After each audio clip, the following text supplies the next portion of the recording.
उत्सवटा जेन लुप्त पाई जाइथिबा आपनकर लोककला को नेगिरी मंच रे प्रदर्शन करबा लागि लोकलोचन गानबा लागि कलाहांडी उत्सव पालन करा जाउछे एवं कलाहांडी उत्सव रे विभिन्न प्रकार कला आपनकर आंचलिक कला लोकल कला जिते भी कला আছে तांको प्रदर्शन करी आपनकर लोक महोत्सव पालन करी लोक जेन लोक जेनता आसी पारे उपभोग करि पारबे से हिसाब लोक कलाहांडी उत्सव रो मूल उद्देश्य एवं इने सब प्रकार व्यवसाय हे पारबा आपन 10 तारिख अच्छे उमाकांत बारी और 11 तारिख अच्छे मंटू छुरी तार 10 तारिख अर्चना मैडम भी आमर 9 तारिख ने आज डेट है लोकल ट्रुप 10टा अच्छा जेन मैंने लोक कला जाकर जहाँ आम अच्छे कलाहांडी उत्सव मुख्य उद्देश्य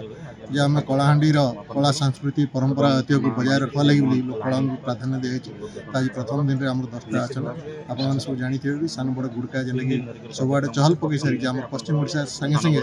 उत्तर ओडिशा दक्षिण ओडिशा सबुआड़े चहल पकई से भी आज अच्छा आमती अदर काम कहते से 3 दिन धरिकी दुईटा शो दिया निहती भाव भल भाव में आशा करी लोक आप माध्यम अनुरोध भी करी 3 दिन मन भर उपभोग करूँ।